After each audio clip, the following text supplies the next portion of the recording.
kontrak, so kita nak belajar dulu berkaitan dengan akad ataupun pembentukan kontrak ni. Okey, kadang-kadang saya sebut kontrak, kadang-kadang saya sebut akad. So sebenarnya benda yang sama lah, merujuk pada benda yang sama. Okay, basically topik ni ada 3 benda yang utama, ada 3 benda yang penting yang kita akan cover. Tapi dia punya coverage ni memang banyak sangat. Okay, sampai you memang pening lah, especially bila kita nak faham berkaitan dengan yang nombor 3 tu, rukun-rukun kontrak. So hopefully you all boleh bersabar lah ya sampai akhirnya. Okay. So ada 3 benda yang kita akan belajar dalam bab ni. Satu, kita nak tengok definisi kontrak. Kemudian kita nak tengok pembentukan kontrak dan rukun-rukun kontrak. Okay, so kalau kita sebutkan berkaitan dengan kontrak, kita mesti nak tahu dulu apa yang dimaksudkan dengan kontrak ni. Akad ni apa dia? Sebab akad ada banyak kan? Ada akad nikah, ada contohlah akad perkahwinan, akad jual beli, akad perjanjian, akad sewa, akad so apa yang dimaksudkan dengan akad? Okay, so kalau kita tengok dari sudut bahasa Arab, okay, basically akad ni adalah sesuatu yang mengikat. So kalau kita tengok fuqaha mendefinisikan kontrak, okay, dia fuqaha ni kata kontrak ni adalah suatu ikatan yang bermakna, yang mempunyai makna. So maksudnya ikatan antara perkataan yang diucapkan oleh dua belah pihak yang berkontrak tu, dia memberi makna. So tapi nanti kita tengok lagi sebab ini baru secara general kan. Okey, walau macam mana pun fuqaha ni dia tak sependapat dalam mendefinisikan akad ni. Okey, kenapa? Apa hal yang sebagaimana yang sebahagian fuqaha tidak sependapat dalam mendefinisikan akad? Okey, let's have a look. Okey, kalau sebahagian mereka termasuk Abu Bakar Ar-Razi, so Abu Bakar memberikan takrif yang lebih luas lah. Okey, sebab kalau kita tengok coverage ataupun definisi yang atas tu dia agak longgar ataupun agak luas, agak linear sikit lah kan. Sesuatu something yang mengikat, yang memberi makna. Okey, so kita tengok apa yang Abu Bakar Ar-Razi definisikan. So Abu Bakar kata akad ni adalah sesuatu yang meliputi setiap perlakuan yang melahirkan ikatan, sama ada dua pihak atau satu pihak. So dekat sini dah ada word baru dah ni yang kita nampak, dua pihak dengan satu pihak. Okey, so kalau ikut tafsiran ni ataupun definisi yang Abu Bakar Ar-Razi ni bagi, so akad ni meliputi jual beli, sewa, gadaian dan lain-lain. Okey, tindakan satu pihak adalah contohnya macam contoh talak, pelupusan hutang dan sebagainya. Itu yang untuk satu pihak. Yang tadi maksudnya jual beli tu of course lah, jual beli tu dua belah pihak kan. Sewaan gadaian tu dua belah pihak. Dan kalau ikut Abu Bakar ni maksudnya kontrak ni pun dia melibatkan apa-apa juga yang diucapkan ataupun dimahukan oleh satu pihak. Contoh mesti talak contoh kan. So ini bermakna akad tak semestinya dilakukan oleh dua belah pihak. Akad ni boleh terjadi kalau dilakukan juga oleh satu pihak sahaja. Itu yang Abu Bakar Ar-Razi definisikan ataupun huraikan lagi maksud kontrak. So nanti kita akan next slide, kita akan tengok apa fuqaha cakap berkaitan dengan hal ni lah. Okay. So faham Yang ni faham Satu pihak, dua pihak ni? Faham kan? Faham ke? Faham betul. Faham. Okay. So tadi kita dah tengok Abu Bakar Ar-Razi dah definisikan. So sekarang kita tengok fuqaha. Apa yang fuqaha katalah. Okay, so sebahagian fuqaha dia memberi takrif berkaitan dengan akad ni dengan konteks yang lebih sempit. Okay, so menurut fuqaha, so akad ni adalah tindakan yang hanya melibatkan atau yang ada melibatkan dua pihak. Sekiranya benda ataupun akad ataupun sesuatu tu dilakukan oleh satu pihak saja, contoh macam talak kan, talak ataupun pelupusan hutang, tindakan tersebut mengikut sebahagian fuqaha dia tidak dinamakan akad. walaupun perbuatan tersebut ada kesan di sisi undang-undang dan hukum. Okey, jadi kita nak ambil yang mana ni? So ambil yang pertama tadi ke ataupun yang kedua? Yang pertama tadi Abu Bakar Razi cakap, okey, akad tu dia sesuatu yang mengikat. Tak kisah dia melibatkan dua belah pihak ke satu belah pihak. Kalau dua belah pihak tu macam contoh jual beli lah. Jual beli kan dua belah pihak, ada peniaga, ada penjual. So kontrak yang termenterai antara peniaga dan penjual itu dikira akad. Itu dua belah pihak. Kalau satu pihak, contohnya macam satu pihak tu talak contohnya. So bila suami menjatuhkan talak pada isterinya, mengikut Abu Bakar Ar-Razi itu pun dikira akad walaupun dia datang daripada hanya satu pihak. Okey, itu satu. Tapi kalau sebahagian fuqaha lain kata tak. Jadi mereka ni sepakat kata yang hanya yang dipanggil akad ni adalah sesuatu yang mengikat. Padanya bila dah termenterai akad tu ada tanggungjawab. Adanya apa kita kata ikatan lah yang mengikat kedua-dua belah pihak. Jadi sebahagian fuqaha ni kata akad ni hanya yang melibatkan dua belah pihak sahaja. So yang kedua ni adalah lebih popular lah dalam kalangan fuqaha. Maksudnya akad yang melibatkan dua belah pihak itu yang dikatakan akad. Itu yang lebih popular. Okey. So selesai dah definisi akad. Faham kan? Okey. Sekarang kita nak tengok pembentukan kontrak. Yang ini adalah perkara yang nombor 2 lah. Okey. Pembentukan kontrak ni berdasarkan takrif kedua, yang kedua tadi. Maksudnya yang kedua tu yang hanya mengambil kira akad tu adalah ikatan ataupun sesuatu yang mengikat antara dua belah pihak lah. Okey, so akad didefinisikan sebagai ikatan kehendak antara dua pihak yang berasaskan tawaran daripada satu pihak dan penerimaan daripada satu pihak yang lain. Of course lah, kalau kita tengok kat sini kan, okey, kontrak, akad. Akad ni yang bendanya adalah yang mengikat dua belah pihak. So maksudnya kalau ada dua belah pihak, ada yang sesuatu yang ditawarkan dan ada pihak lagi satu yang menerima tawaran. Itu yang dia panggil akad. So maksudnya kat sini kita kata, so maksudnya akad ni dia perlukan tawaran dan penerimaan, penawar, penerima dan benda yang ditawarkan. Ini nanti kita akan belajar dekat dalam rukun nanti. So maksudnya ini dia nak ceritalah dan nak mula dah. So maksudnya kalau wujud akad ada benda yang mengikat, maksudnya mesti ada pihak yang menawarkan, ada pihak yang menerima, ada benda yang ditawarkan dan adalah tawar menawar tu dan tawaran dan penerimaan. Okey. Meskipun macam tu, fuqaha tak sependapat tentang ciri-ciri pembentukan sesuatu akad ataupun rukun-rukun akad. Okey, jumhur kata akad ni terbentuk daripada lafaz tawaran, penerima, pemberi tawar, penerimaan dan subjek tawaran itu sendiri. Yang tu biasalah kan, lafaz tawaran tu ijab qabul lah. Penerimaan, okey, pemberi tawar, penerima dan subjek yang ditawarkan lah. Okey, itu yang biasa yang kita belajar lah. Okey. Tapi kalau tengok mazhab Hanafi dia tak kata gitu. Tapi mazhab Hanafi kata sebenarnya rukun akad tu hanyalah tawaran dan penerimaan sahaja. Yang lain daripada penerimaan dan tawaran tu adalah disebut sebagai keperluan akad semata-mata. Maksudnya kalaulah ada tawaran dan penerimaan mengikut mazhab Hanafi, of course lah ada tawaran, ada penerimaan, maksudnya ada orang yang memberi tawaran dan ada orang yang menerima tawaran dan ada benda yang ditawarkan. Macam tu.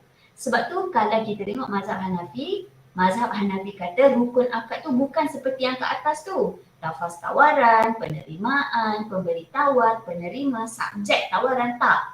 Tapi mazhab Hanafi kata cukup sebenarnya ada tawaran dan penerimaan. 3 aspek yang lain tu adalah yang dinamakan pelengkap ataupun keperluan untuk melengkapkan sesuatu akad. Itu yang mengikut pandangan mazhab Hanafi. Okey. So okey, itu apa? Pandangan berkaitan dengan pembentukan kontrak lah. Walaupun ada dua pandangan, kita tengok kisah ada dua pandangan, tapi pandangan yang popular dalam kalangan fuqaha ni adalah yang pertama lah, yang atas tadi, yang ada lafaz tawaran, penerimaan, pemberi tawar, ada orang yang menerima dan ada orang yang memberi tawar. Okey. So kita tengok satu-satu pula. Okey, ini dia rukun-rukun kontrak. So ada 3 elemen tadi kan. So rukun-rukun kontrak ni kita akan berhabis-habisan kat sini lah. So memang sangat banyak dekat dalam ni. So kita nak belajar satu-satu ni. Tawaran yang, okey, apa yang ada dekat dalam rukun kontrak ni sebenarnya ada macam ni. Kalau you buka, ada banyak buku, ada banyak penulis, ada banyak pandangan, ada macam-macam yang ditulis sebagai rukun kontrak. Okey, kalau dekat sini ijab kabul, tawaran dan penerimaan. Yang kedua subjek akad dan ketiga pihak-pihak yang berakad. Okey, ada pula yang kata benda ni 5. Apa yang 5 tu? Tawaran 1, penerimaan 1, subjek akad 1. Pihak tu contoh penjual, pembeli contoh. So jadi 5 lah. Okey, tapi basically ini adalah 3 asas penting yang membentuk sesuatu kontrak. So kita boleh kata secara umumnya rukun-rukun kontrak terbahagi kepada 3 ni lah. Tawaran dan penerimaan, subjek akad dan pihak-pihak yang berakad. So let's have a look satu-satu. Kita tengok dulu tawaran dan penerimaan. Atau dalam bahasa Arab ni kita sebut ijab qabul lah. Okey. So kita tengok yang pertama, fuqaha sependapat mengatakan bahawa asas penting pembentukan kontraknya adalah ijab dan qabul. So memang ijab qabul ni memang sangat penting dan kadang-kadang kita pun macam tak clear, ada ke ijab qabul lah? Ada ke? Contoh macam kita diam je kan? Tapi transaksi jual beli tu jadi sempurna. So macam mana? So dalam ni lah kita nak belajar sebenarnya ijab qabul tu sepatutnya dan macam mana yang diajarkan oleh Islam tu macam mana. Okey. So kita dah tahu asas pembentukan kontrak tu memang ijab qabul, tetapi mereka berselisih pendapat dalam menentukan maksud tawaran dan penerimaan tu. Okey, sebahagian mereka mengatakan tawaran, okey, sebarang penyataan permulaan untuk berakad disuarakan oleh pihak-pihak yang ingin berakad. Itu tawaran. Maksudnya sebahagian fuqaha ni kata tawaran adalah orang yang memulakan ataupun menyuarakan hasrat untuk berakad. Penerimaan, pernyataan yang lahir sesudah pernyataan yang pertama, sesudah tawaran tu lah. Okey, contohnya macam mana? Contoh Azzah terlebih dahulu menyatakan keinginan kepada Zara untuk beli barang kepunyaan Zara lah. Okey, so dalam konteks ni Zara adalah pemilik barang tu. Azzah pembeli kan, sebab dia nak belilah barang daripada Zara. Kemudian Zara bersetuju dengan pernyataan tersebut. Maka Azzah ni dikira orang yang membuat tawaran. Zara dikira sebagai penerima tawaran. Kalau kat sini dia tengok siapa yang buat tawaran dulu. Tak kisah peniaga ataupun penjual. Okey, siapa yang buat tawaran dulu itu adalah yang mulakan dia, itulah orang yang membuat tawaran. Kalau yang kemudian tu dialah orang yang membuat penerimaan. Tapi sebahagian fuqaha pula kata, tadi main siapa cakap dulu kan? Yang ni tak. Yang ini pula tawaran tu pernyataan yang lahir daripada pihak memberi milik walaupun pernyataan itu lahir kemudian. So maksudnya apa? Nanti kita baca dulu. Okey, itu tawaran. Kalau penerimaan, pernyataan yang lahir atau dikeluarkan oleh pihak yang akan menerima milik walaupun disuarakan terlebih dahulu. So kalau kita tengok berdasarkan takrif yang ini, okey, yang ini dia bukan berdasarkan macam tadi siapa yang beri tawaran dulu. Tapi yang ini siapa pemilik. So maksudnya Kalau mengikut takrifan yang ini, tawaran ialah penyataan yang dikeluarkan oleh Zara. Macam contoh tadi kan, sebab Zara tu adalah pemilik. Walaupun Zara dia memberi penyataan itu selepas Azah cakap tadi, tapi oleh kerana Zara ni pemilik harta ataupun benda tersebut, jadi dialah yang orang yang memberi tawaran.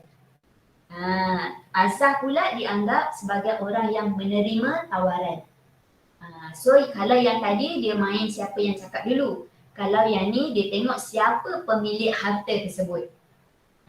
Faham ke? Faham tak? Faham betul. Faham Betul. Okey. So ni memang kena faham molek ni. Sebab nanti kalau tak faham, sebab kadang-kadang bila you baca sendiri, ayat aplikasi Fiqh Muamalah ni kadang-kadang dia berbelit-belit kan. Apa dia nak cakap. Sebenarnya nak cakap simple je. Okey. Next, kita tengok. Tadi kita dah tengok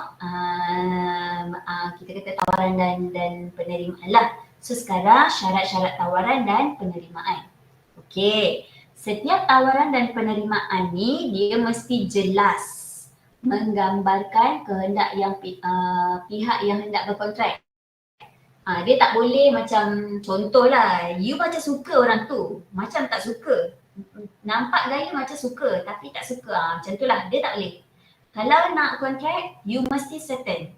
Contoh macam katalah, tadi suka orang kan, ni sekarang suka nak beli satu barang. You macam nak beli, macam tak beli. Tengok macam dah nak beli je tapi sebenarnya you tak ada niat pun nak beli. Jadi macam mana? So kita nak belajar benda-benda tu semua dekat dalam ni lah, syarat-syarat tawaran dan penerimaan. Okey, penerimaan mestilah bersesuaian dengan tawaran. Maksudnya tawaran dan penerimaan dia mesti mempunyai objektif yang sama dan dinyatakan dengan jelas. Dia tak boleh tak jelas. So kalau apa pun kontrak dia mesti jelas. There is no room ataupun tak ada ruang pun sebenarnya yang membolehkan kita kalau nak masuk kontrak mana-mana, kontrak perkahwinan ke, kontrak jual beli ke, sewa ke, apa ke, ada hidden agenda ataupun yang tak jelas. Okey. So yang kat sini kita tengok ada 3 keadaan. Okey.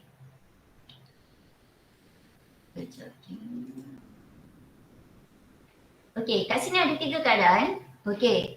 Pertama, kalau you tengok kat situ, yang ni adalah jual beli kereta lah. Okey. A menawarkan kereta kepada B. So who is the owner? A lah kan? Okey, B adalah pembeli. A adalah penjual lah. A menawarkan keretanya kepada B untuk dijual dengan harga 100k. B bersetuju dengan harga tersebut. Okey, benda tu jelas. Okey, boleh berlaku. Yang ni simple kan? Itu memang normal lah. Okey, ada keadaan yang kedua ni, A dia memiliki kereta tu lah. So dia menawarkan kereta tu pada B. Dia nak jual lah kereta tu pada B dengan harga 100. A menawarkan dengan 100. Okey. B menerima tawaran tersebut tapi dia sanggup bayar dengan 105k. So secara yang kita faham lah, B itu bersetuju dengan tawaran tersebut meskipun dia membayar lebih. So maksudnya dia setuju dengan tawaran tu tapi dia bersetuju dengan bayar lebih. Okey, kenapa jadi macam ni? So ini salah, memang jelas, benda ni jelas boleh mengikat dua pihak ni untuk masuk dalam kontrak jual beli. Tak jadi masalah. Okey, persoalannya ada yang tanya, ada student tanya sekejap Okey, ada student tanya, doktor, kenapa yang B tu dia nak beli 105? Kenapa? Sedangkan A tu kan jual 100. Okey. Kenapa adanya ketetapan yang macam ni dalam Islam? Sebab manusia ni unik. Okey, so manusia ni unik. Kadang-kadang ada certain condition, ada certain keadaan. Okey, katalah A ni, mungkin B ni kawan baik dia. So dia nak bagi diskaun. Satu. Kedua, mungkin B ni memang suka gila dekat kereta ni. Memang suka sangat lah. Suka sangat. So bila dia tengok kat situ, kereta tu dah ada aksesori yang dia nak, dah modified ikut yang dia nak. Kalau dia nak buat sendiri, dia punya kos berkemungkinan lebih daripada RM5,000. So dia kata okey, dia setuju beli daripada A, tak apa dia bayar lebih 105K. So jelas, benda tu jelas. So jelas okey, yang B A pun setuju, okeylah jadi. So jadilah dia kontrak. Okey, itu yang kedua. Ketiga, A buat tawaran kepada B dengan harga yang lebih rendah daripada harga yang ditawarkan oleh B. Maka secara fahamannya tu dia bersetujulah dengan penawaran tersebut. Sebab apa yang penting dekat sini, apa pun, macam mana pun antara dua belah pihak ni, satu masih jelas, lagi satu kedua-dua belah pihak mesti setuju. So setujulah, sebab kadang-kadang kita buat tawaran, pihak lagi satu tu ada argue ke apa ke, so masa tu lah boleh bincang, boleh tetapkan, boleh nego, boleh apalah semua, sampailah kedua-dua belah pihak setuju dan boleh mengikat kontrak. Macam tu. Okey. So yang ketiga, setiap pihak yang berakad memahami kehendak pihak yang satu lagi. Okey, so maksudnya tawaran dan penerimaan yang dibuat ni boleh difahami oleh pihak-pihak yang terlibat lah. Contoh macam kita ni cakap bahasa Melayu kan, contohlah. So dari segi bahasa, dari segi kejelasan bahasa tu maksudnya tak ada hidden, tak ada simbolik ke sampai akhirnya mengelirukan mana-mana belah pihak. Tak boleh. So mesti dia harus deliver ataupun disampaikan dengan bahasa yang jelas, difahami bahasa yang memang kita gunalah. Ataupun kalau contohlah, kita tak guna pun selalu bahasa Inggeris. Tapi benda tu jelas, nyata dan menunjukkan untuk bersesuaian untuk mengikat kontrak pun boleh. Okey. Keempat, penerimaan hendaklah bersambung dengan tawaran. Maksudnya, penerimaan tu mesti dilakukan dalam majlis yang sama dengan tawaran, tidak diselang oleh sesuatu yang tak berkaitan dengannya. Tapi ini benda ni, ketetapan ni ataupun statement ni, fuqaha berselisih pendapat dalam menentukan maksud sebenar kesinambungan tawaran dan penerimaan tu. Maksudnya yang dikatakan bersambung tu macam mana? Adakah tak boleh ke kita nak berkontrak ni? So memang kena straight away kata setuju ke ataupun tak boleh ke nak minum-minum dulu ke, nak fikir ke apa ke? So ada dekat sini jawapan dia. Okey. Kalau ada tiga pendapat, okey, kalau kita tengok Jumhur kata penerimaan dianggap bersambung dengan tawaran kalau dia dilakukan dalam majlis yang sama. So sekiranya pihak pertama membuat tawaran kepada pihak kedua dan kedua-duanya berada dalam majlis yang sama, pihak kedua tak semestinya membuat penerimaan tersebut selepas beberapa waktu selagi mereka masih berada dalam majlis tersebut. Maksudnya macam ni. Katalah tadi A kan, A nak jual kereta dia pada B. So kalau ikut dekat sini, so selagi mana yang B dengan A tu berada dekat rumah ataupun dekat showroom A tadi, so selagi dia tak balik, selagi dia dalam majlis yang sama, dekat tempat yang sama tu, so maksudnya kalau lah A tu offer dia tak straight away pun kata setuju ke apa, boleh, dibolehkan. Selagi tak keluarlah daripada tempat tu contohnya. Macam tu. Okey. So kalau kita tengok mazhab Syafi'i, penerimaan dianggap bersambung apabila dilakukan terus sesudah tawaran dibuat tanpa diselangi oleh perbincangan yang tak ada kaitan. Syafi'i ni kita lah, dia memang lebih strict kan. So maksudnya kalau ikut Syafi'i, penerimaan dan tawaran tu mesti dilakukan straight away. Tak boleh nak sembang-sembang ke, nak minum-minum ke apa ke, nak sembang halai dulu ke, ponas sana ponas sini, cerita pasal anak ke apa ke dulu, tak boleh. Dah ada tawaran terus kena ada penerimaan. Okey. So kalau kita tengok pendapat yang rajih, kita tengok apa dia. So maksud majlis yang sama ialah kedua-dua pihak ni berada pada masa dan tempat yang sama. So sekiranya satu pihak tak dapat hadir lah contohnya, kan, maka majlis untuk lakukan akad antara keduanya tu wujud boleh buat. Apabila berita tentang kehendak masing-masing ni sampai ke pengetahuan satu pihak lagi melalui pelbagai media.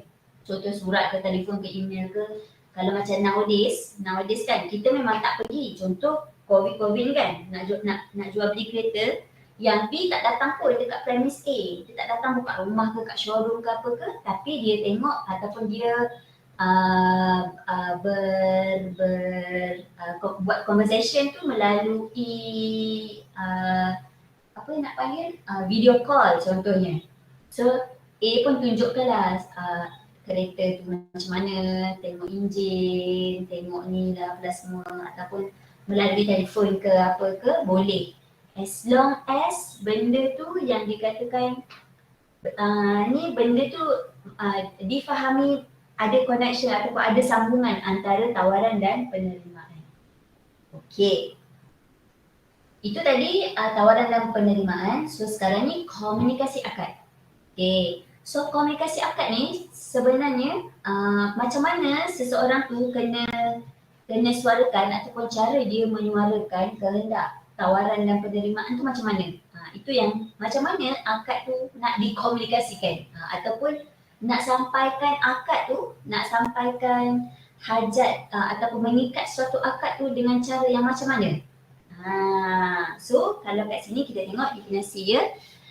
Komunikasi akad ni adalah sesuatu yang boleh gambarkan kehendak seseorang lah, sama ada dia nak buat tawaran ataupun penerimaan. Okey, so kalau kita tengok kat sini ada pelbagai cara. Okey, ada 4 cara. Kita akan tengok satu-satu ni. Okey, pertama secara lisan. Secara lisan tu kita cakap. Ya, saya nak beli. Ya, saya nak kahwin dengan awak. Contoh. Kemudian ya, saya nak beli kucing ni. Contoh macam tu. Tapi untuk orang yang tak boleh bercakap, boleh gunakan bahasa isyarat. Okey. Kemudian secara tulisan. Kemudian secara perbuatan ataupun tingkah laku. Kemudian secara berdiam diri. Okay, let's have a look satu-satu secara lisan. Kita tengok secara lisan dulu.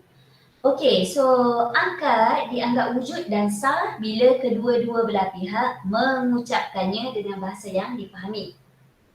So dia tak boleh. Contoh macam saya tak pandai nak berbahasa Mandarin, you all contohlah nak berniaga dengan saya, you berbahasa Mandarin tak? Saya satu habuk pun tak tahu. Tahu meme je kan? Tahu itu je. Tiba-tiba you nak berkontrak dalam bahasa Mandarin pula. So you bagi pula saya pilihan. Kalau tak nak berbahasa Mandarin tak payah. So sebenarnya tak boleh lah ya. Tak boleh. Nak mengikat suatu akad, nak menyempurnakan akad, komunikasi akad mesti mesti menggunakan bahasa yang difahami oleh kedua-dua belah pihak. Okey. Itu akad lah kan. Okey, tapi kalau dia ada special sikit untuk akad perkahwinan. Okey, kalau mazhab Syafi'i, Maliki, Hambali, okey, mazhab-mazhab ni mensyaratkan akad perkahwinan diucapkan dengan perkataan perkahwinan atau nikah bagi menghormati kebesaran akad tersebut. Okey, so maksudnya kalau mengikut mazhab ni, kalau ikut fuqaha ni, maksudnya masa kita nak mengikat ataupun nak melafazkan akad perkahwinan tu mesti sebut. Contoh kalau kat Malaysia, aku terima nikah, perkataan nikah tu. Aku terima perkahwinan ini. Maklum contoh macam nak bahasa klasik sikit ke apa ke kan. So maksudnya ada word perkahwinan ataupun nikah tu dengan jelas disebut sewaktu berakad. Itu mesti. Sebab untuk menghormatilah kebesaran akad tu. Sebabnya benda akad nikah ni dia bukan sesuatu yang kecil. Nampak macam kecil kan? Nampak macam kecil. Tapi sebenarnya tak kecil. Dia memberi satu perubahan yang drastik lah. Menghalalkan yang sebelum ni haram. So lepas ni halal belaka. So benda tu memang satu benda yang besar. Jadi untuk menghormati kebesaran akad perkahwinan tu, nak sebut ataupun nak mengikat akad tu, nak menyempurnakan akad, mesti sebut perkataan perkahwinan ataupun nikah tu. Okey. Kemudian kalau mazhab Hanafi dan mereka yang sependapat dengannya, akad perkahwinan ni sama je dengan akad-akad yang lain. Dia boleh je dilakukan dengan sebarang lafaz pun, asalkan dia jelas menunjukkan kemahuan ataupun kehendak untuk berkahwin. Sebab tu kita tengok kalau dekat negara-negara barat, orang-orang Muslim dia kan, contohlah. So apa, orang tu punya panjang lah cakap, I met apa, dia kahwinkan anak dia bla bla bla ni bla bla bla panjang lah. Tapi dia jawab, yes I do. So tak ada pun perkataan marry ke marriage ke nikah ke apa ke, tak ada. So yang tu boleh lah, sebab tu kita tengok, oh okey, ada dua versi kan. Kalau kita tengok yang selalunya yang dekat luar negara dan ni lah. So maksudnya itu dia berpegang dengan Hanafi ataupun mana-mana yang sependapat lah dengannya. Okey, itu satu. Tadi kita cakap kan, kena bercakap. Ya saya nak beli, ya saya nak ni, saya nak jual, ya saya nak apa dengan jelas. Kemudian orang yang tak boleh bercakap, isyarat yang difahami tu boleh digunakan. So nowadays kita dah ada bahasa isyarat ataupun dah ada cara lah untuk mengkomunikasikan ataupun cara untuk berkomunikasi untuk orang-orang yang tak boleh bercakap. Okay, so kalau orang yang tak boleh bercakap tu dia memang bolehlah gunakan bahasa isyarat.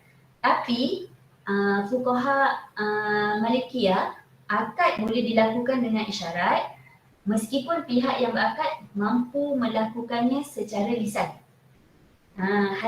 Sebab kenapa dia dibolehkan? Isyarat dianggap sebagai salah satu cara dapat menjelaskan seseorang dengan betul ataupun dengan jelas lah. Okey, contoh orang penjual tanya. Dia boleh cakap ni, pembeli ni boleh cakap. So bila dia dekat, dia mendatangi penjual makanan contoh kan. So dia ambil roti tu. Penjual tu tanya, nak beli roti ni ke? Dia tak bercakap pun tapi dia tunjuk tangan. Dia tunjuk tanda bagus tu kan, tanda dia bersetuju. So maksudnya boleh lah.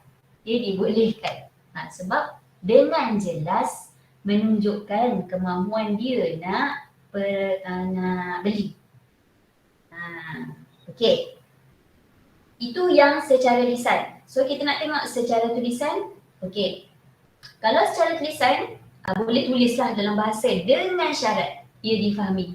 So tak bolehlah you nak hantar kat jual beli kan, kontrak jual beli ada syarat apalah semua, tulis dalam bahasa Mandarin, saya pun tak faham satu apa pun, tak boleh. Okey, so dia mesti bahasa yang mudah difahami, difahami oleh kedua-dua belah pihak lah. Okey, penerimaan terhadap tawaran yang dibuat melalui surat mesti dilakukan dengan segera dalam tempoh yang sesuai dan munasabah. Maksudnya sekarang kita nowadays kan, kita ada banyak way of communication. One of it, kita kata dulu surat lah kan. Surat tu memang biologik, dia akan ambil masa lah. Postman nak hantar sana sini, tak apa-apalah semua kan. So munasabah. Okay, tapi kalau email, kita hantar on the spot, orang tu akan dapat. Kalaupun ada masalah internet ke apa, tapi perkadaran tu adalah perkadaran yang munasabah. So tengoklah, kalau kita nak reply balik, so maksudnya contoh email tu dia buat tawaran tu 1 hari bulan. So sebenarnya dah sampai dah email tu kat kita, tapi kita buat dek je. So tak boleh lah. Beza selang masa tu dia mesti dalam perkadaran yang munasabah. Okey. Dalam akad perkahwinan, akad tak boleh dilakukan secara bertulis sekiranya kedua-dua belah pihak hadir dalam majlis tersebut dan mampu melakukan secara lisan. Okey, sebab kalau orang tu boleh bercakap, so maksudnya tak boleh lah nak tulis. Akad kahwin ni nak tulis pula kan. So kedua-dua pihak tu boleh bercakap, dia hadir, tak boleh dah nak tulis. Kena cakap lah. Okey, itu dalam akad perkahwinan. Okey, so sekarang kita nak tengok melalui perbuatan ataupun tingkah laku. Okey, so maksudnya yang maksudnya ni, dia akad ni berlangsung tanpa lisan, tanpa tulisan. Tapi melalui perbuatan. Contohnya macam tadi lah. Aish masuk kedai roti, nak dapatkan roti kegemaran dia. Dia tak cakap apa-apa pun, Aish ni. Lepas tu dia bawa roti dia tu pergi kaunter dan bayar. Kemudian bayaran tersebut diterima oleh penjual tanpa berkata apa-apa pun. So maksudnya boleh ke tak boleh macam tu? Okey. So ini adalah kita kata 3 pendapat lah berkaitan kes yang tadi. Okey, kita tengok. Kalau pendapat pertama, mazhab Syafi'i ini, sebarang akad tak boleh dilakukan dengan perbuatan semata-mata tanpa ada lafaz atas sesuatu yang menjelaskan kehendak pihak yang ingin berkontrak. So mazhab Syafi'i kata kalau hanya perbuatan saja tak boleh. Tanpa ada lafaz tak boleh. Lagi tambah orang tu boleh cakap kan? Lainlah kalau orang tu tak boleh cakap. Okey, kalau ikut pendapat kedua, mazhab Hanafi, Maliki dan Hanbali, akad ni boleh dilakukan dengan perbuatan semata-mata sekiranya perbuatan tersebut jelas adanya kerelaan dan kehendak pihak yang nak berkontrak tu.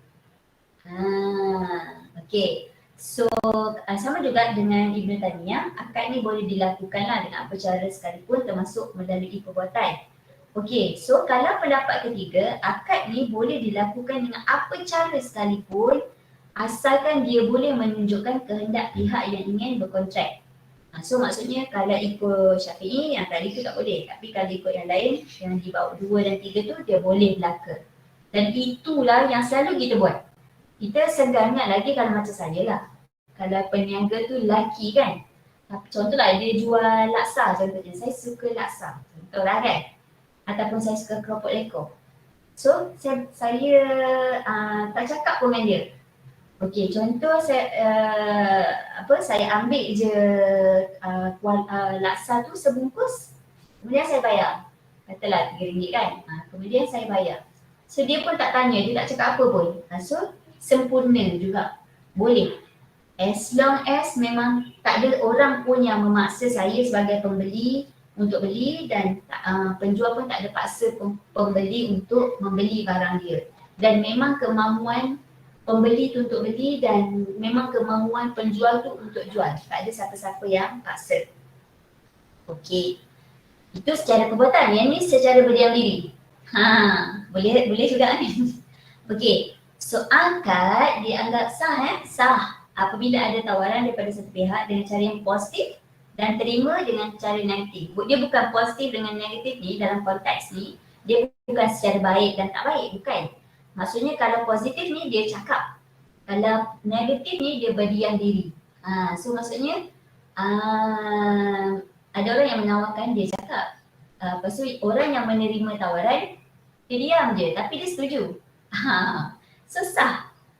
Okey, contohnya apa? Anak gadis yang diminta persetujuan untuk berkahwin lah oleh walinya. Dia diam je. Dia memang sebenarnya dia terima tapi dia diam. Malu kan? Macam itulah. Okey. Itu komunikasi akad. Kita tengok pula kemahuan merupakan syarat dalam akad. Okey, ni kemahuan atau keinginan untuk berkontrak perlu adalah untuk kedua-dua belah pihak. Okey, so kemahuan ada dua, kemahuan zahir dan kemahuan batin. Okey, zahir ni, okey kita boleh lahirkan dalam bentuk kata-kata atau cara-cara lain dalam komunikasi akad. Maksudnya boleh menzahirkanlah apa yang sebenarnya kita nak secara zahir. Okey, kalau batin, kemahuan yang terbentuk berdasarkan dua asas penting iaitu kerelaan hati dan pilihan hati. Kenapa ada kes macam ni pula kan? Ada kemahuan zahir, kemahuan batin. Apa dia ni? Okey. Kenapa ada kes? Kadang-kadang kita cakap, kita menzahirkan apa kemahuan kita tapi hati kita tak seiring dengan apa yang kita cakap. Ini Islam bagi guideline how to deal with this ataupun such cases lah. Okay, so kita tengok mazhab Hanafi mentakrifkan kerelaan hati. Okay, maksudnya kesanggupan menerima segala kesan yang wujud disebabkan suatu akad yang dilakukan secara sah dan ikut hukum syarak. Okay, itu kerelaan hati. Rela. Kalau pilihan sendiri, memilih untuk melakukan suatu tindakan itu sendiri sama ada wujud kemahuan untuk menerima segala kesan yang akan lahir daripada tindakan tersebut atau tak. Okey, itu satulah. Kita tengok contoh. Contohnya macam mana? Okey, Ashraf bergurau. So kalau kontrak ni, we need to bear in mind lah. So kalau nak berkontrak ni, kontrak apa pun tak boleh nak bergurau. Contoh tak boleh nak orang kata we need to take it seriously lah. Especially contoh ada kes manusia ni kan macam-macam. Ada seorang student perempuan dia memang datang pada saya lah, dia menangis-nangis. Batch mana lah, perasaan tu rahsia lah. Okey, kenapa dia nangis datang dekat saya? Sebab dia kata, okey, ada seorang lelaki ni lah. Okey, dia approach perempuan ni, budak ni lah, student perempuan ni. So dia kata, ni lah apalah semua, dia suka perempuan ni lah apalah semua dan ajak kahwin. Okey, bila dah macam ni, perempuan ni cakaplah dengan lelaki ni minta tempoh untuk dia beri jawapan lah. Okey, so perempuan ni pun dah cakap lah dengan keluarga perempuan, okey ada lelaki suka ni lah apalah semua kan. Okey, so okey lah keluarga menerima dengan hati yang terbuka. Dan perempuan nak cerita bab kahwin ke apa tak, ini sebab kita belajar tentang bab akad. So memang bab akad memang kena straight, memang kena jelas, memang tak boleh tak boleh sebenarnya saya suka tak sebenarnya dalam hati saya suka B. Cakap apa ni tak tahu, tak boleh. So memang kalau you nak cakap pada orang, you mesti certain hati you tu pada siapa dulu. Sebab hari ni you buat orang, tak mustahil hari-hari depan orang boleh buat you. Kan, macam itulah contohnya. Okay, so kita back balik pada kontrak ni. Ashraf bergurau, lafazkan kata-kata untuk membentuk akad. Dia kata saya jual rumah tu. Akad jual beli kan?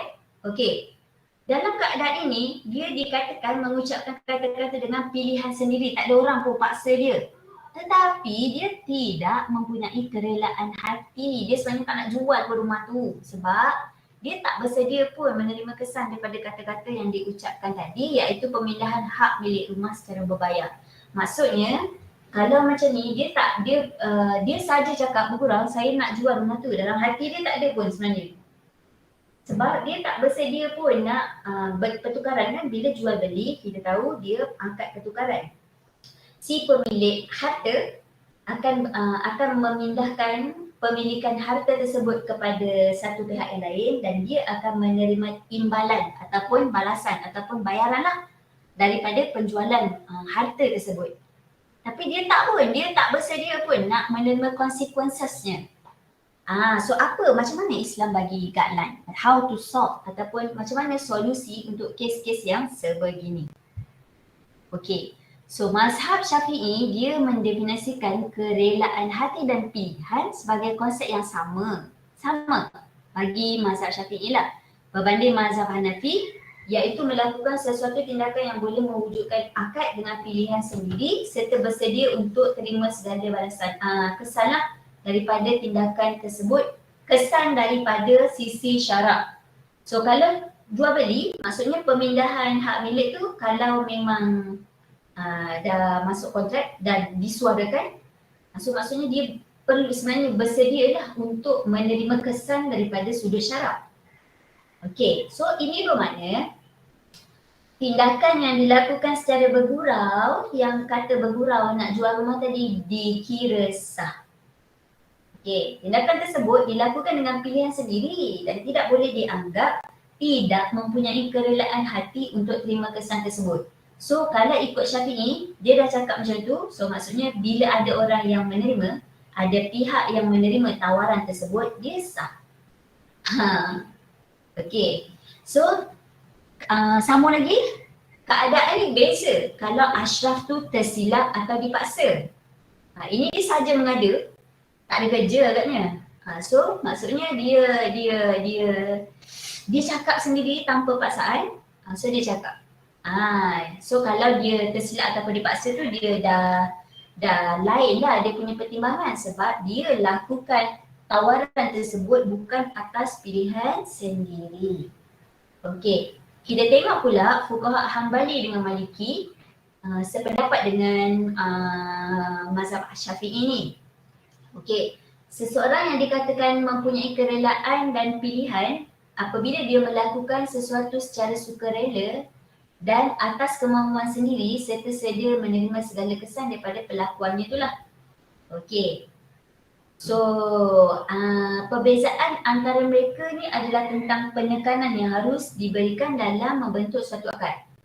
Okey, so apa dia? Kalau Syafi'i, penekanan itu diberikan kepada tindakan yang dilakukan sama ada kemahuan dan pilihan sendiri ataupun tak, tanpa melihat kepada dia bersedia ke tak untuk menerima kesan dari sudut syarak.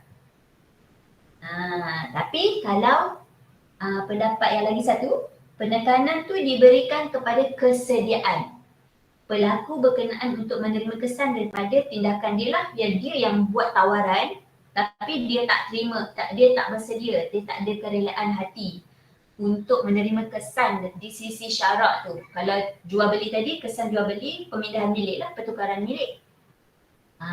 So sekiranya dia tidak bersedia, tindakan itu dianggap tak sah. Bila tak sah, dia tidak memberi kesan apa-apa lah. So maksudnya kalau berlaku sesuatu tu, kita kena double check balik.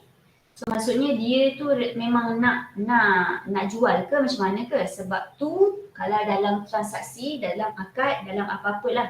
Sebab walaupun kita ni suka bergurau ke apa benda, ada certain part memang tak boleh buat bergurau. Tak boleh main-main. Okay, kemauan zahir dan batin. Perkara yang tersembunyi dalam hati tu memang tak boleh lah dilihat oleh, tak boleh dilihat oleh orang lain. So memang perlu digambarkan secara jelas lah. Okay, kemudian kadang-kadang kemauan zahir tidak boleh menggambarkan kemauan batin sebenar. Seperti mana yang berikut. Okay. Keadaan pertama, kat sini ada 4 kot. 4 ke? Okay. Keadaan pertama, berlakunya suatu tindakan secara tidak dirancang. Yang ni kita akan pergi one by one lagi. Kita akan go into deep lagi. Kedua, seorang melakukan suatu perkara dengan pilihan sendiri dan dia memahami maksud tindakan tersebut. Tapi dia tak berminat dan tak rela untuk menerima kesan daripada tindakan dia lah. Tadi macam kes yang tadi. Okay. Yang ketiga, seseorang melakukan satu perkara dengan tujuan berkontrak. Tapi dengan cara yang tak biasa digunakan dan tidak boleh menggambarkan tujuan tersebut sama ada dengan perkataan ke isyarat ke apa ke, dia lain sikit daripada orang lain. Memang manusia ni macam-macam kan? Okey. Keadaan keempat, seorang melakukan satu perkara dengan perkataan atau sebagainya untuk tujuan berkontrak. Dengan jelas, dengan menggunakan cara yang jelas menunjukkan tujuan tersebut, tapi ada hidden agenda yang diharamkan oleh syarak. Ada manusia ni kan. So kita tengok one by one, keempat-empat keadaan ni kita tengok satu-satu. Okey. Keadaan pertama, berlakunya suatu tindakan secara yang tidak dirancang. Ada 2 bentuk. Okey, pertama, tindakan yang tak dirancang sama sekali, sama ada orang tu tidur ataupun gila, dia bertindak menggunakan perkataan untuk jual hartanya. Okay. Kemudian yang kedua, tindakan yang dilakukan tanpa tujuan untuk melakukan akad. Seperti orang yang bertindak dengan percakapannya dan boleh beri erti ingin melakukan akad sedangkan dia pun sebenarnya tak faham apa yang dia cakapkan. So ini ada 2 keadaan. Okey, so kalau mengikut hukum muamalah Islam, akad dianggap tak sah dan tidak melahirkan apa-apa kesan lah sebab dah tak sah kan. Sebabnya tidak ada kemahuan pada pihak yang bertindak untuk melakukan akad. Okey, so secara umum fuqaha memberi pendapat lah. Dia tidak memberi kesan namun mereka berselisih pendapat dalam menentukan kes-kes yang special bawah ni. Okey, apa dia? Sebab tadi kita yang difahami apa? Kalau orang tu tidur, orang tu gila ke, gila sekejap macam contohlah dia accident ke apa, tiba-tiba memang gila. So dia dah tak waras ke apa, tiba-tiba dia pergi jual ke apa ke. Kan, jual harta dia ke apa ke, ataupun dia main cakap je, dia pun tak faham. Orang tu main cakap je, dia pun tak faham apa yang dia cakap. So kalau yang macam tu dia tak sah lah, akad tu tak sah. Dia tak memberi apa-apa makna ataupun kesan. Tapi pada kes-kes tertentu, dia ada special case yang fuqaha consider. Apa dia? Pertama, tindakan orang yang mabuk. Sebab tu tak boleh mabuk lah. Okey, mabuk yang sengaja, tak boleh. Haram kan? Okey. Jumhur fuqaha kata tindakan orang yang mabuk dia sah dan memberi kesan. Okey. Itu pendapat jumhur. Tapi kalau pendapat yang kedua, dia mesti dibezakan kenapa dia mabuk.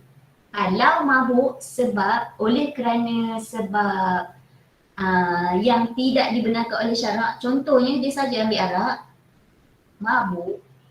So maksudnya tindakan semasa dia mabuk tu sah. Sebab dia sengaja ambil ataupun sengaja buat yang syarak larang. Kedua, kondisi yang kedua, mabuk disebabkan makan ubat ataupun dia, contohlah, dia tak tahu pun kat dalam cawan tu orang masukkan arak, dia minum, kemudian dia mabuk sampai dah tak sedar diri, kemudian berlakulah apa-apalah yang dia cakapkan ke apa. So tindakan tersebut tidak diambil kira. Okey. Pendapat yang ketiga, segala tindakan orang mabuk tidak diambil kira dan tidak memberi kesan. So nanti kena tengok balik lah. Kena tengok betul-betul. So maksudnya kalau seseorang tu mabuk, kenapa dia mabuk? Puncanya kenapa? So memberi kesan pada apa? So kena tanya semula orang tu. So sebenarnya dia nak ke tak engage ataupun teruskan dalam kontrak yang dibuat semasa dalam keadaan mabuk tu. Okey. Kedua yang tadi mabuk. Yang ni tindakan orang yang tersilap atau lupa. Okey, so kalau Hanafi kata tindakan tersebut membentuk akad, tapi sebahagian lain kata dia tidak menyebabkan berlakunya akad dan tak ada tanggungjawab ke atas akad yang terbentuk. Contohnya apa? Contohlah, dia dah terlampau banyak sangat, contohlah Ahmad ni dah terlampau banyak sangat harta. Okey, dia nak jual satu bahagian, satu harta dia, satu sekeping tanah. Sebenarnya tanah tu tanah A, tapi dia terjual yang B. So kalau ikut mazhab Hanafi, sempurna. Dia membentuk akad. Itulah yang terjual, yang walaupun dia tersilap. Yang B itulah yang terjual. Tapi kalau ikut fuqaha lain, sebenarnya dia tak berlaku ni lah. Tak berlaku akad. Okey. Itu tadi sesuatu yang tak dirancangkan. Okey, ni dah masuk keadaan kedua. Seseorang tu melakukan perkara dengan pilihan sendiri dan dia faham maksud tindakan tersebut. Okey, apa yang dimaksudkan ni? Okey. So orang tu dia buat sesuatu dengan pilihan dia sendiri dan dia faham lah apa yang dia buat tu. Maksudnya kesan, contoh macam bila dia kata dia jual, so kesan daripada kontrak jual beli tu dia faham. Tetapi dia tidak berminat dan tak rela pun nak terima kesan daripada dia. So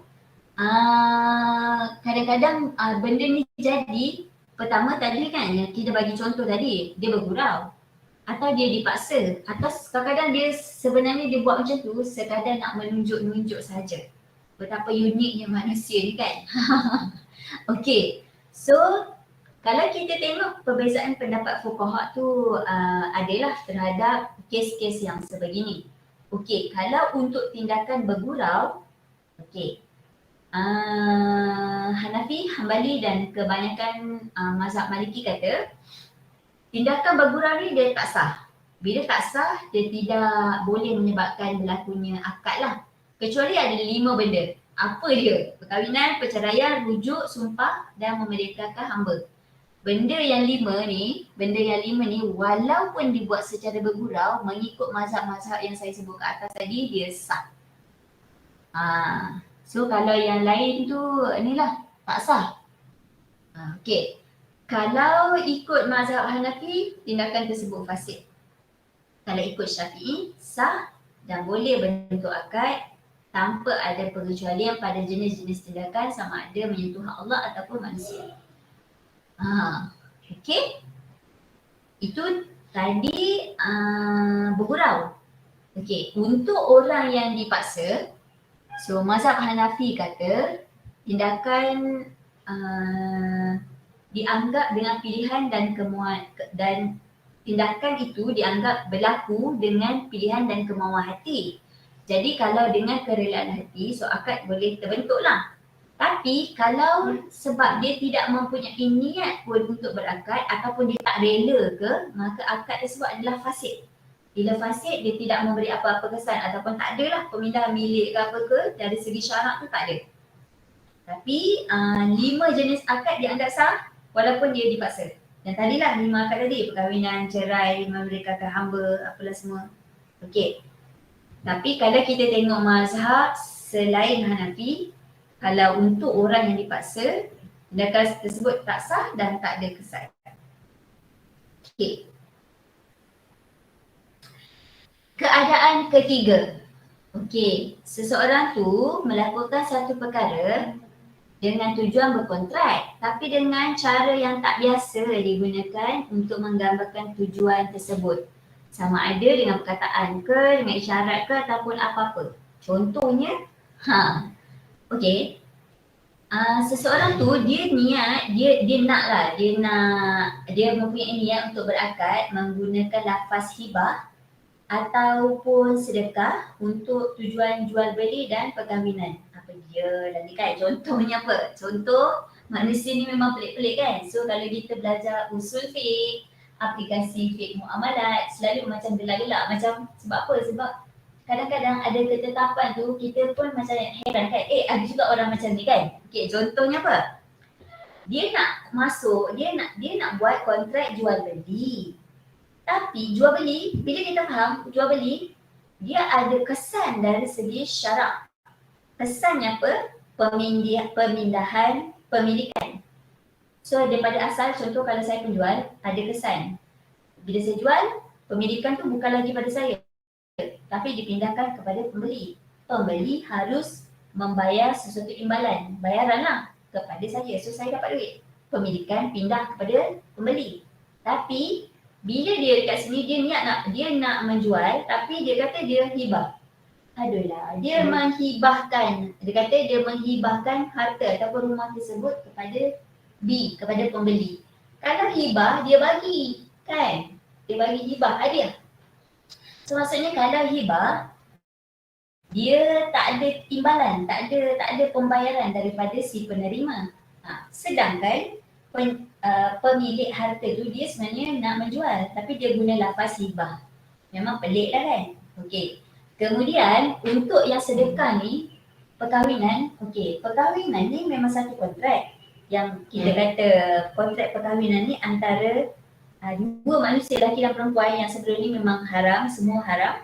So sekarang ni nak menghalalkan dia kan, tapi bukannya menggunakan lafaz ataupun akad perkahwinan, tapi katalah bapak dia tu masa nak menikahkan pengantin lelaki tu, dia kata saya menyedekahkan anak perempuan saya kepada awak ni lah bla bla bla. So maksudnya dia gunakan lafaz ataupun sesuatu tu untuk menyuarakan hasrat dia tu, tapi dengan cara yang tak biasa, bukan cara yang secara urufnya dilakukan dalam masyarakat. Pelik-pelik kan? Okey. Apa yang mazhab Hanafi kata? Akad tersebut sah. So walaupun guna dengan cara yang tak biasa untuk menggambarkan isi hati ataupun kemahuan, kalau ikut Hanafi, akad tersebut sah. Tapi kalau ikut Syafi'i dan Hanbali, menggunakan cara yang tak boleh menjelaskan maksud sebenar, hanya dianggap sah dalam akad selain akad perkahwinan sahaja. Yang lain sah. Sebab dekat dalam akad perkahwinan tak boleh guna perkataan lain selain daripada perkataan kahwin atau nikah. Sebab dia memberi kesan yang besar kan. So maksudnya kesimpulannya apa? So kalau kita nak berkontrak, sesuatu tu yang ingin disuarakan ataupun dilafazkan tu memang jenis yang jelas dan mengikut uruf lah, mengikut kebiasaan manusia cakap apa. Kalau lafaz nikah tu memang, kalau kat Malaysia tu memang kita ada skripnya kan. So ikut je lah skrip tu, jangan pelik-pelik sangat. Sebab bukan kita tak nak membuat satu inovasi ke canggih sikit daripada orang lain ke, bukan. Sebab kita takut apa yang perubahan yang ataupun kelainan yang kita nak bawa tu dia sebenarnya tidak dapat menggambarkan apa yang hasrat sebenar yang kita nak buat. Itu yang kita takut. Okey, keempat dah. Harap you all sabar.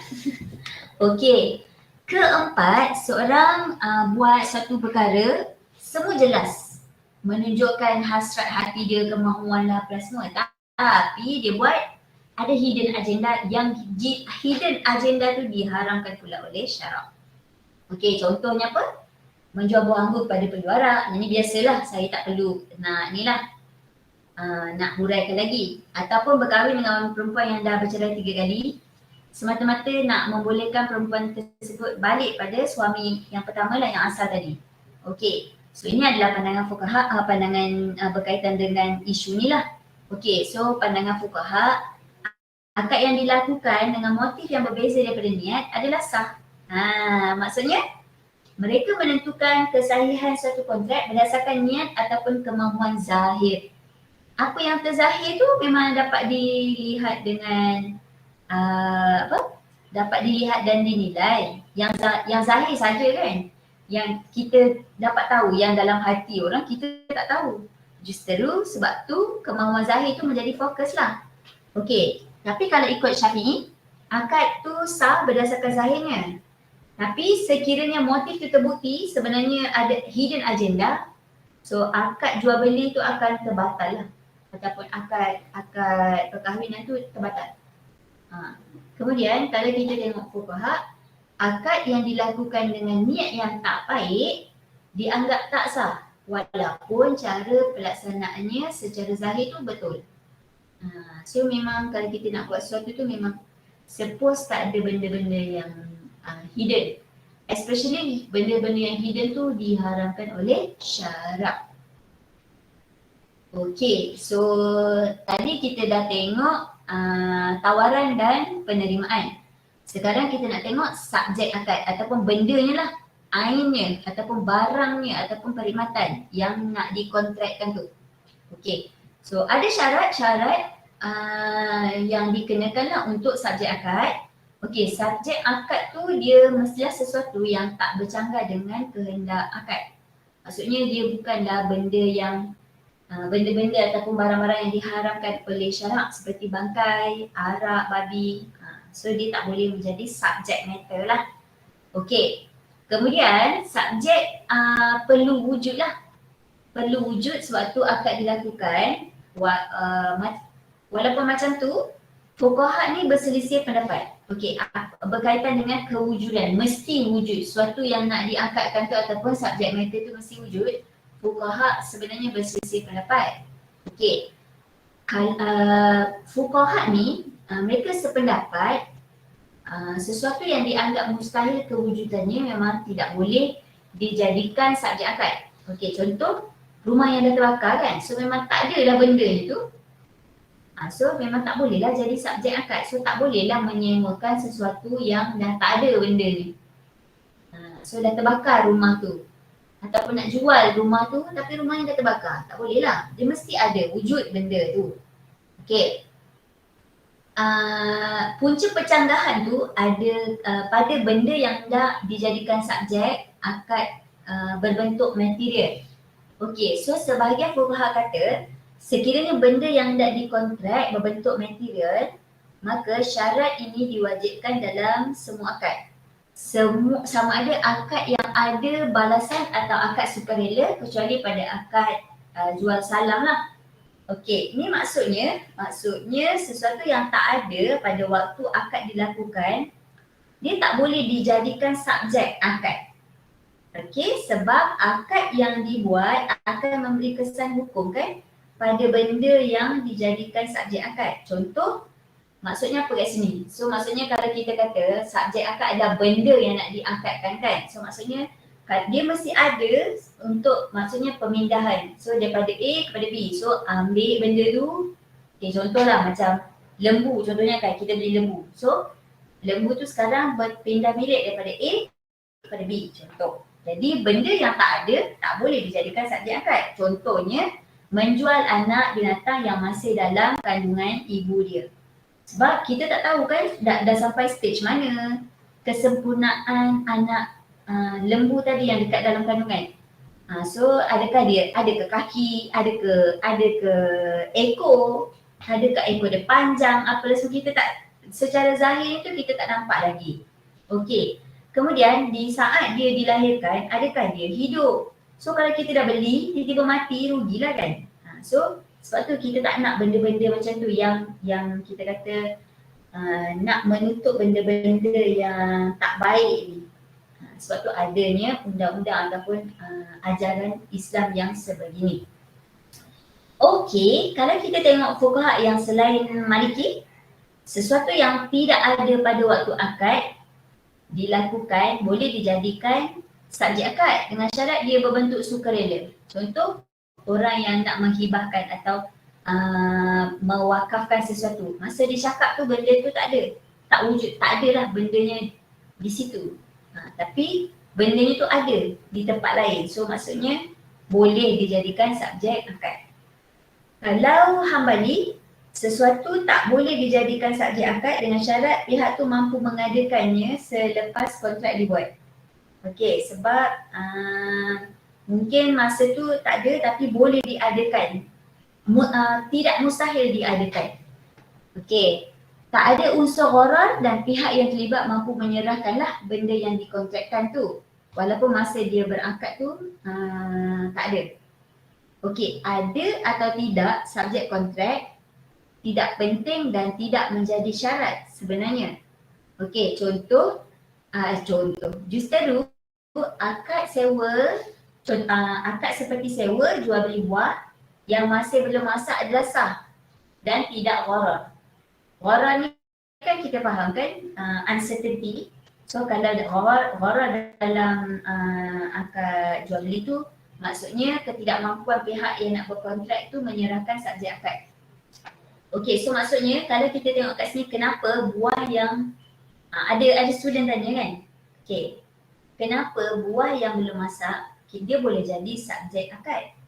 Kenapa anak lembu yang masih, contoh anak lembu kan, yang masih dalam kandungan tak boleh dijadikan subjek akad? Okey, kalau anak lembu tu kita fahamlah uncertainty is there. Maksudnya dia tak lahir lagi, kita tak sure benda tu dia hidup ke mati ke apa ke, cacat ke apa ke. Tapi kalau buah yang belum masak, at least kita dah nampak, itulah dia. Lagi satu nowadays, buah yang tak masak lagi ni dengan teknologi yang sedia ada kan, so maksudnya kita boleh mempelbagaikan keluaran. Contoh, buah pelam yang tak masak lagi tu dia boleh jerukkan, so boleh diambil manfaat.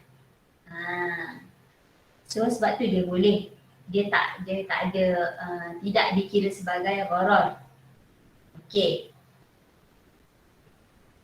Ketiga, subjek akad diketahui dengan jelas oleh pihak yang berkontrak. Biasalah kan? Okey, subjek kontrak boleh diserahkan kepada pihak yang berkenaan pada waktu yang telah ditetapkan. Yang ni boleh juga. Okay, dia kata okey sekarang ni belum ada, nanti sebulan lagi baru ada. So sebulan seperti mana yang dipersetujui itu memang kena serahkan lah. Okey, itu subject matter. So ini yang dah last lah, pihak ketiga. Yang nombor 3, pihak yang berakad. Ini dah last. Okey. So pihak yang berakad ni kita tahulah orang yang membuat tawaran dan penerimaan. Okey, tak semua orang boleh buat akad. Yang ni kita dah maklum lah. Okey, ada certain condition atau syarat lah yang Islam gariskan. Orang tu boleh buat tawaran dan penerimaan ke tidak. Okey, dalam Islam pihak yang terlibat tu dia mesti ada kelayakan lah ataupun kuasa untuk melakukan akad. Kalau tak ada, akad yang dibentuk adalah tak sah dan tak memberi kesan. Jadi kita nak tengok apa kelayakan ataupun kuasa yang seseorang tu ada. Okey. So kalau kita tengok kelayakan dan jenis-jenisnya, kelayakan ni kita boleh katakan keupayaan dan kebolehan. Okey, kalau kelayakan dia boleh dibahagikan kepada dua. Satu, kelayakan untuk menerima, lagi satu kelayakan untuk melaksana. Okey, kalau kelayakan untuk menerima ni maksudnya dia menerima segala hak dan tanggungjawab syarak. So kalau kelayakan dia ni dimiliki oleh setiap manusia yang hidup sama ada dewasa, kanak-kanak atau bayi. So maksudnya untuk melayakkan sesuatu atau seseorang manusia tu dia ada kelayakan bila dia hidup. Orang yang tak hidup, dia tak ada kelayakan untuk melakukan kontrak. Of course lah, ada mati macam mana ataupun tak lahir lagi ke apa, dia tidak ada, tidak disebut dia tu ada kelayakan. Okey, itu kelayakan untuk menerima. Kalau untuk melaksana, maksudnya kelayakan untuk melaksanakan sesuatu atau menunaikan hak ataupun tanggungjawab lah yang dipertanggungjawabkan oleh syarak. Okey, maksudnya orang yang mempunyai kelayakan boleh melakukan akad dan apa jua tindakan dia tu akan melahirkan kesan dari sisi syarak. Okey, so asas kelayakan ni dia mesti berakal dan mumayyiz lah. uh, uh, kadang-kadang kalau kelayakan ni dia dah ada dah, dia tengok level of maturity seseorang lah. Kadang-kadang budak 7 tahun pun dah ada kan. Okey. Kelayakan ni dia boleh dibahagikan kepada dua, sempurna dan tak sempurna. Yang dikata, nanti kita akan bahaslah yang dikatakan sempurna dan tak sempurna tu di peringkat yang dekat mana. Okey. So kita boleh bahagikan manusia ni kepada 4 peringkat. Pertama peringkat janin, bayi yang baru dilahirkan sampai memayis sehingga balik dan seterusnya lah. Okey, kalau peringkat janin, okey kita fahamlah janin ni dekat masih dekat dalam perut ibu dia. Okey, fuqaha tak menafikan janin itu hidup. Tetapi mereka tidak mengiktiraf kehidupan tersebut 100%. Oleh sebab tu, janin ni ada kelayakan tetapi secara tak sempurna. Itu untuk janin. Dengan kelayakan tu, janin dia menerima beberapa hak. Dia ada hak yang tidak memerlukan penerimaannya. Seperti untuk terima pusaka ke, wasiat ke, manfaat, harta, wakaf ke apa ke, dia boleh terima. Tapi dia tidak boleh menerima hak-hak yang memerlukan daripada jawapan penerimaan seperti hibah ataupun hadiah. Okey, itu janin. Kalau bayi yang baru dilahirkan sampai memayis, okey, dia memiliki kelayakan menerima sepenuhnya. Sebab apa? Syarat untuk kelayakan menerima, dia mesti hidup. Sekarang baby ni dia dah hidup, dah lahir kan? Okey. Sebab tu dia dapat kelayakan menerima penuh, sepenuhnya lah. Okey. Tapi walaupun dia dapat kelayakan menerima sepenuhnya, kelayakan untuk melaksanakan tu dia belum menerima lah. Dia dikatakan tak layak lagi. Okey. Kalau memayis sehingga balik, okey, so kanak-kanak umur 7 tahun tu dianggap memayis lah. Okey, untuk kanak-kanak yang 7 tahun sehingga balik ni, okey, dia mempunyai kelayakan untuk melaksana. Tapi secara tak sempurna. Kalau untuk menerima tadi, yang baby pun dah terima sepenuhnya kan. So maksudnya kalau yang kanak-kanak ni untuk menerima dia dah sepenuhnya. Tapi untuk melaksana dia tidak lagi sempurna, belum sempurna lah. Okey, kalau dalam urusan yang berkemungkinan ada untung rugi ke, dia boleh untung ataupun yang kita kata untung rugi ni maksudnya ada akad-akad, contoh jual beli ke apa ke kan, ada pengiraan untung ruginya. Mereka boleh melakukan setelah mendapat keizinan wali. Okey, maksudnya ada penjaga ataupun orang yang guide dia. Okey. Kalau yang keempat, orang yang balik sehingga yang seterusnya lah. Okey. Kalau balik ni kita tahulah, kalau untuk perempuan dia keluar darah haid, kalau untuk lelaki ni bermimpi lah, keluar air mani ataupun bermimpi untuk yang lelaki. Okey, selalunya fuqaha kata, ada fuqaha yang kata balik ni ada yang umur 15 tahun, ada yang umur 18 tahun. Dia tengoklah sebab level of maturity untuk manusia ni dia berbeza-beza. Okey. So kalau dah sampai stage ini, balik sehingga seterusnya, dia memiliki kelayakan sempurna, sama ada kelayakan untuk menerima ataupun melaksana. Okey, dia dah hidup, kemudian dia dah berkebolehan memikirkan keuntungan, kerugian, dia dah tahu dah kesan terhadap sesuatu kontrak dilakukan. So sebab tu dia kata kat sini, kalau untuk orang yang balik sehingga seterusnya, dia dah memiliki kelayakan yang sempurna dari segi kelayakan menerima dan melaksana. Okey, so ada halangan-halangan untuk mendapat kelayakan tadi. Pertama, halangan semula jadi. Okey, kedua halangan yang tidak semula jadi. Halangan semula jadi of course atas kehendak Allah lah. Ataupun daripada segi kita kata yang sejak azali dia macam tu. Kalau tak semula jadi, terjadi kerana manusia itu sendirilah. Contoh kalau halangan yang semula jadi ni gila, terencat akal.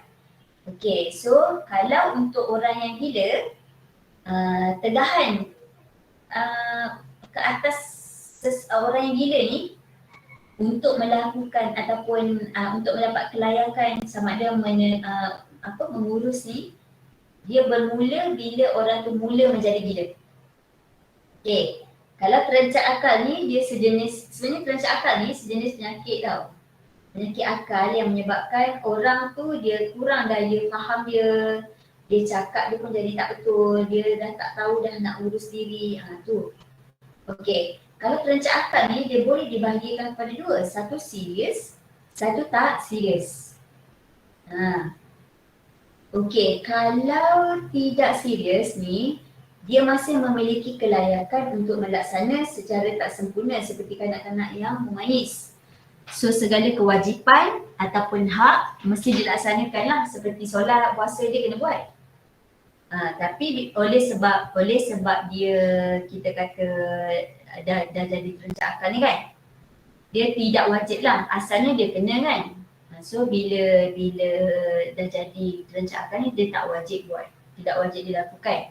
Sementara hak dan kewajipan yang boleh dilakukan oleh orang lain seperti sebagai ganti tetap dianggap wajib. Okey, contohnya apa?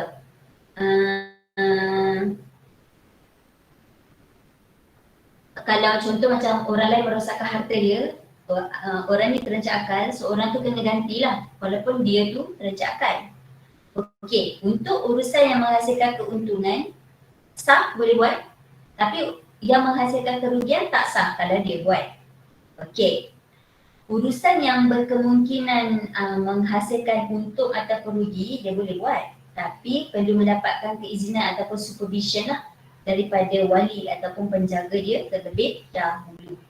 Okey, untuk orang yang tidur dan pitam, orang yang tidur dan pitam ni dia menghilangkan kelayakan untuk melaksana, tapi dia tidak hilang kelayakan menerima sebab dia hidup kan. Okey, semua perbuatan yang berlaku sama ada percakapan ataupun perbuatan ke apa dianggap sah, dianggap tidak sah. Okey, kalau untuk orang yang sakit, especially yang sakit, dia bukan sakit macam kita sakit gigi ke demam sakit sikit ke apa, bukan. Yang sakit dalam konteks ni adalah sakit yang tiada harapan sembuh dan kita pun macam dijangka bila tengok ilmu manusia ni memang berkesudahan dengan kematian. Okey, untuk orang yang macam ni, dalam kes-kes yang macam ni, orang yang sakit dan akan menghadapi mati, dia tidak terjejas sama sekali kelayakannya sama ada untuk menerima atau melaksana. Boleh belaka. Sebab dia belum mati kan? So boleh. Sampai satu tahap dia mati, barulah tak boleh menerima dan melaksana. Okey. Sikit lagi. Okey, tadi halangan yang semula jadi, yang ni halangan yang tak semula jadi, yang terjadi kerana manusia. Nombor satu bodoh, kedua mabuk. Bodoh ni dia adalah satu keadaan yang terjadi pada seseorang. So bila dia jadi, kita kata seseorang tu bodoh bila dia tak pandai nak mengurus harta dengan cara yang sesuai dengan kehendak syarak dan akal. Sepatutnya maksudnya tak bolehlah jual sebab dia bodoh kan. So semua tindakan dia tu memang tak selari lah. Sepatutnya dia tak boleh jual dengan harga yang murah. Dia bukannya sebab ada benda yang lain ataupun kerana dia nak menjual harta tersebut apa, tapi berlaku sebab kerana dia bodoh. So beberapa soalan timbul dan masalah penyerahan harta kanak-kanak yang dah balik tapi bodoh, dan masalah menghalang orang bodoh yang sudah balik daripada uruskan harta. Okey, dia ada beberapa masalah lah berkaitan dengan bodoh ni, orang yang bodoh ni. Okey, masalah pertama, masalah penyerahan harta kanak-kanak, dia dah balik tapi dia bodoh. Sepatutnya kalau dah balik tu dia ada hak untuk menguruskan. Tapi bila bodoh ni dia punya consideration itu berbeza. Okey, kalau jumhur selain Zahiriyah, setujulah bahawa orang yang telah balik tapi bodoh tak boleh serahkan harta pada dia. Okey, kalau Zahiriyah kata orang yang balik dan berakal kita boleh serahkan harta pada dia kerana mereka cerdik, artinya dah balik dan berakal lah kan. Okey, so maksudnya sepatutnya orang yang dah balik tu dianggap cerdik lah dan kita bolehlah serahkan harta untuk diuruskan sendiri oleh dia.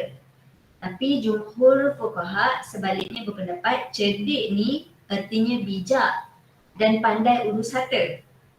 Oleh tu, tak semua orang baligh dan berakal pandai mengurus harta walaupun setiap orang yang cerdik tu berakal. So berbelit-belit ayat dia kan. Okey, kemudian kalau yang kedua, menahan pengurusan orang yang bodoh. Okey, kalau kita tengok jumhur, kata orang yang bodoh ni boleh ditegah daripada uruskan harta. Sebab alasan dia ada 5. Kenapa orang yang bodoh ni kita boleh menahan dia daripada menguruskan harta? Kerana 5 sebab ni. Pertama, berdasarkan ayat Quran yang menjelaskan bahawa perlunya penjagaan harta orang yang bodoh. Okey, hal ni tidak mungkin dilakukan kecuali setelah tegahan pengurusan ke atasnya dilakukanlah. Okey, so maksudnya memang dalam Al-Quran ada katalah orang yang bodoh ni memang ditegak untuk menguruskan harta. Sebab kita fahamlah kalau orang yang bodoh ni menguruskan harta, maksudnya akan membawa kepada benda yang tak baik lah, mengakibatkan kerugian, kerosakan. Okey. Kedua, Imam Ali bin Abu Talib meminta Khalifah Uthman bin Affan untuk menahan Abdullah bin Ja'far daripada menguruskan hartanya kerana tabiatnya yang suka membazir. Ini tabiat yang suka membazir. Membazir pun ditegah untuk terus menguruskan harta. Ini kan lagi orang yang bodoh. Macam tu. Ketiga, seseorang budak boleh ditahan daripada uruskan harta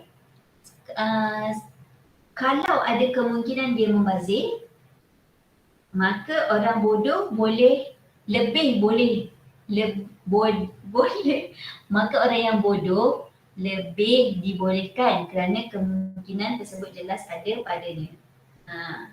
Okey, keempat, orang yang bodoh ni dia tak bijak uruskan harta. So dia memerlukan seseorang yang boleh menjaga dan mengawal harta dia lah. Okey. Kan kelima ni mengelak masyarakat daripada menanggung beban. Maksudnya apa kat sini? Contohlah, orang tu dia ada harta. Sudah ada rumah lah. Tapi dia bodoh. Dia pergi jual harta dia. So dia jual harta dia dengan harga yang sangat murah contohnya lah. Okey, so maksudnya bila dia dengan harga yang sangat murah, so berlaku kerugian sebenarnya dekat dia kan. So nanti dia nak duduk mana? Dia nak makan apa?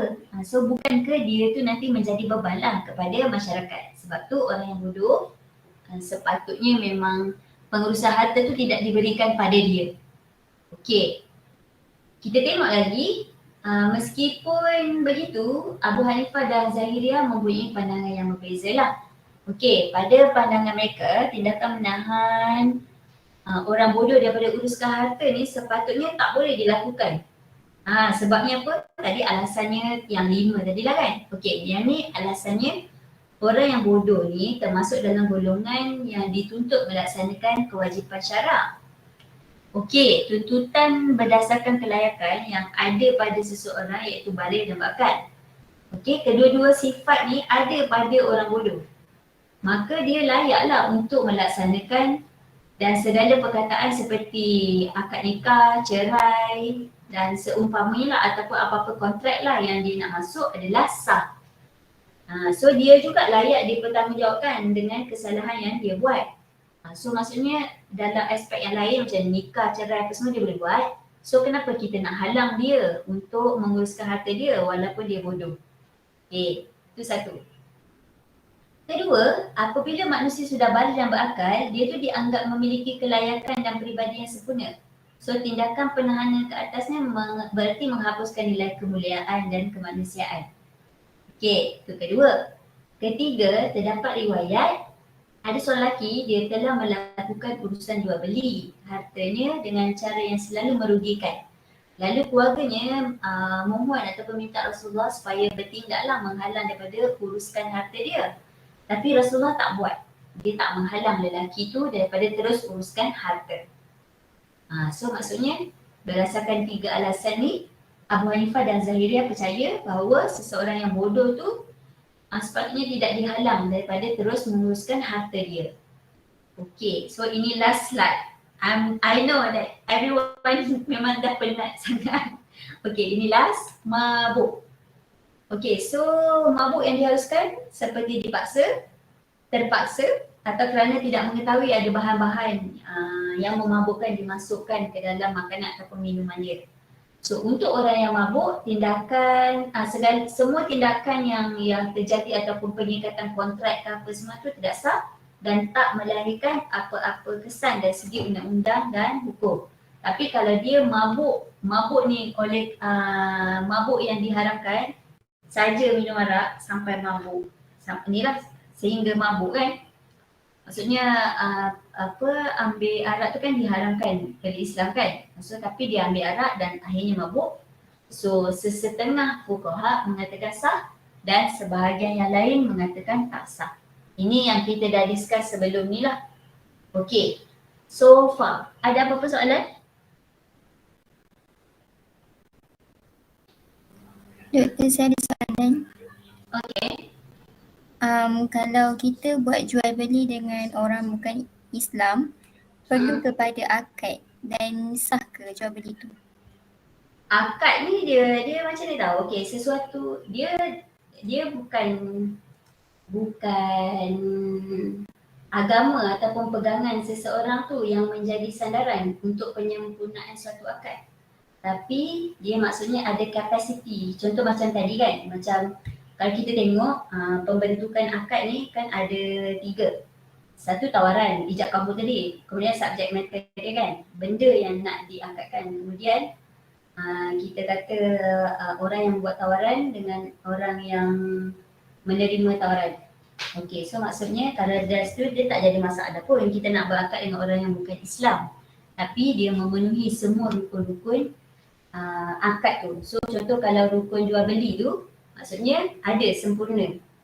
Tak ada kan tadi, kita kata kalau kita belajar, kita mesti berakad tu dengan orang sama ada penawar ataupun penerima tawaran tu mesti orang yang beragama Islam. Tak ada kan? Sebab tu kalau kita tengok kita bebas, sebebas-bebasnya nak buat akad. Contoh kalau akad jual beli kan. So macam jual beli almari dengan toke Cina mana pun boleh. Tapi dengan syarat dia memenuhi rukun jual beli tu. Even kalau kita tengok dalam aplikasi semasa kan. Okey. Pembiayaan dalam perbankan Islam contohnya. Customer tu yang mendapatkan pembiayaan di perbankan Islam tu adalah katalah non-Muslim. So dia ada kontrak dia. Kontrak pembiayaan, tengoklah kalau dia tawaruk ke apa ke. So orang yang bukan Islam pun boleh masuk dekat dalam ataupun boleh engage, boleh menyempurnakan akad tersebut lah. So tiada halangan. So asalkan yang rukun tadi dah terpenuh. Sebabnya apa? Sebab walaupun kita ni berakad ataupun kita kata bermuamalah ataupun bertransaksi dengan orang yang bukan Islam pun, tapi rukun ni wajib dipenuhi supaya saling menjaga hak dan kita kata kepentingan masing-masing lah. Okay, faham? Lagi soalan? Kalau kita tak boleh berkontrak dengan orang yang bukan Islam, jenuh Dari satu kita kena faham dulu kalau kita tengok history kan, daripada history sejarah pun sebenarnya Rasulullah pun ada mengadakan jual beli pun. Kita kata bila jual beli tu ada kontrak jual beli lah kan dengan orang yang bukan Islam. So itu memang obvious, contoh lah kalau kita baca sejarah-sejarah dari aspek keusahawanan Rasulullah. So memang tak jadi masalah lah. Yang paling penting yang menjadi dalam pembentukan kontrak ni adalah kita kata fulfillment. Maksudnya keperluan memenuhi rukun-rukun dalam pembentukan kontrak tu. Okey. Lagi soalan? Oh, saya sangat memohon maaf lah sebab lecture hari ni memang sangat panjang. Saya faham semua orang dah penat daripada pukul 4 sampai 5.30 kan. Lagi soalan? Nanti saya akan letak slide ni dekat dalam My Guru. Saya faham tak semua benda you can catch up in my class. So nanti boleh baca balik, faham balik. Sebab nanti bila saya bagi assignment, baru you, ya Allah apa benda ni macam tak pernah belajar. Sebab dah apply aplikasi kan. So sebelum saya bagi assignment apa-apa lah semua, you better baca dulu lah. Okay, kalau tak ada soalan, ada soalan tak ada? So kalau tak ada soalan, I think we better stop here. I know everyone got tired. So